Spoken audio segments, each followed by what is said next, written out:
Ever scrolled through those online house listings? You know, the ones with the ridiculously gorgeous kitchens and perfectly manicured lawns and thought, this place is amazing, but what happened here? Turns out that creepy feeling actually has a name. It's called a stigmatized property. It's true. And you'd be surprised how many homes have a past that would make your hair stand on end. Well, today we're diving into the world of death disclosures in real estate, guided by this CNBC article a listener sent in. Get ready for some surprising state laws and maybe even a few ghost stories, or at least stories about whether a seller has to tell you about them. It's a wild ride, that's for sure. The first thing that got me was that in most of the US, if someone died in a home, sellers aren't required to tell you.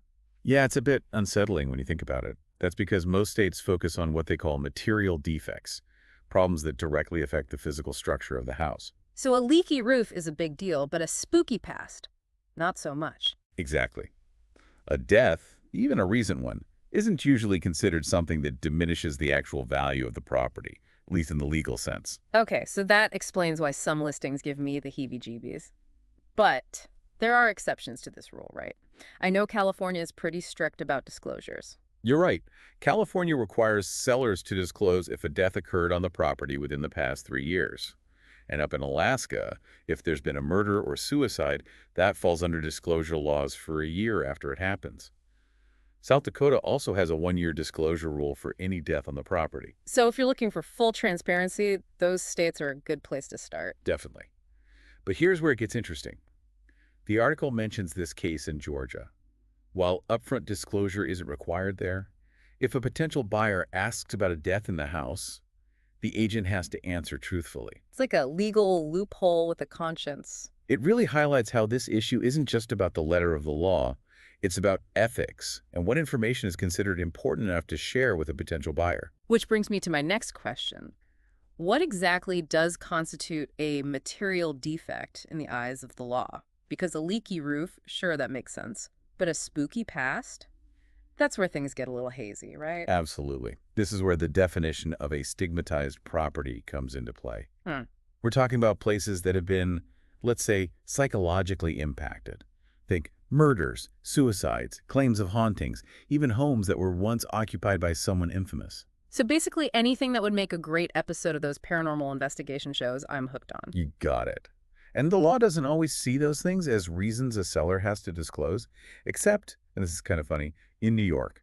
Dying in your house, totally fine. But if you start claiming your place has good vibes from beyond the grave, watch out. You can't make this stuff up. It's true. New York law actually says you can't make claims about positive paranormal activity unless you disclose them to potential buyers. Only in New York. You'd think a state known for its haunted history would be a little more, shall we say, flexible? Right.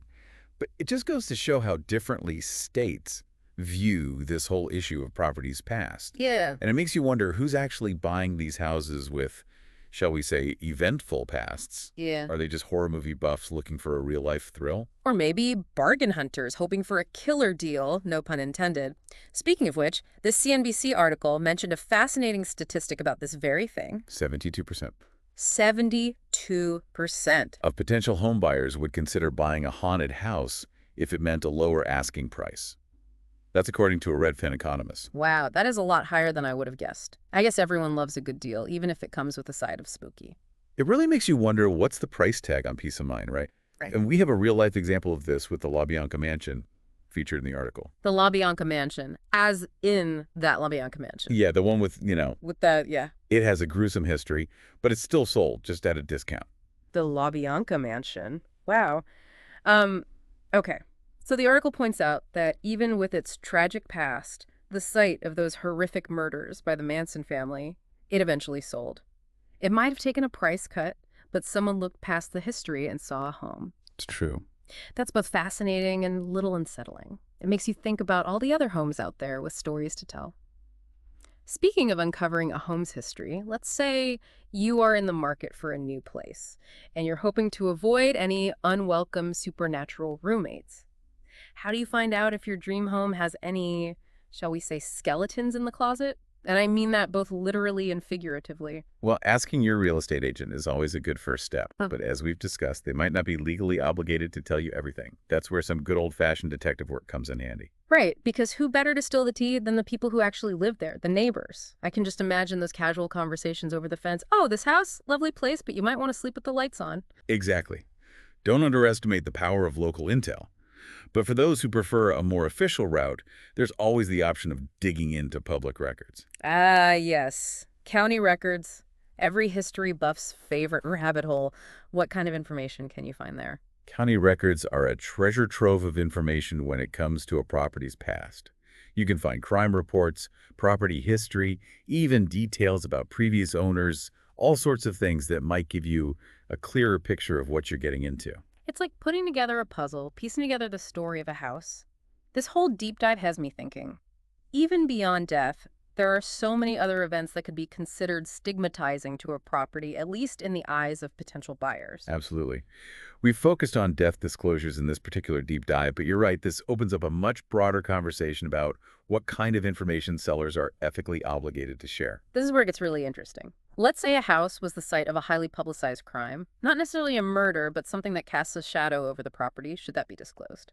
That's a great question, and it really highlights the gray areas around these issues. Mm.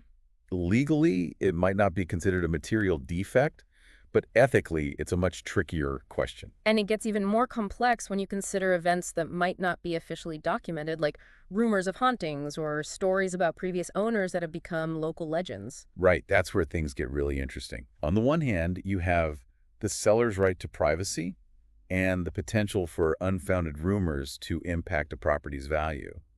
On the other, there's the buyer's right to make an informed decision based on all available information. It's a balancing act for sure. It really makes you wonder if every house should come with a little library, a record of everyone who lived there and everything that happened within its walls. Imagine the stories those houses could tell. Oh, I know. It'd be like having a built-in conversation starter at your next housewarming party. Right. Welcome in, everyone. Now let's talk about the time that this charming Victorian was a hideout for a notorious jewel thief. But seriously, after all of this, it makes you think twice about those dream homes. Would you buy a house knowing someone had died there? That's the ultimate question, isn't it? And for me, it wouldn't be a simple yes or no. It would depend on so many factors. The nature of what happened, how long ago it was, the overall feel of the place. And maybe even your own beliefs about the afterlife play a role. It's easy to be spooked when you're just thinking about it hypothetically. But speaking of hypotheticals, I'm curious. What kind of price discount would it take for you to look past a property's, shall we say, colorful history? Ooh, that's a tough one. I know, right? Um, I like to think I'm a pretty rational person, but everyone has their limits. I guess it comes down to finding that balance between a good deal and a good night's sleep. Well said. And I think that's a perfect note to wrap up this deep dive into the world of death disclosures and stigmatized properties. Remember, every house has a story to tell. Some are just a little more dramatic and maybe a tad less transparent than others. Exactly. So the next time you're browsing those real estate listings, just remember to look beyond the granite countertops and stainless steel appliances. There might be more to the picture than meets the eye. That's right. Until next time, happy house hunting, everyone. And sweet.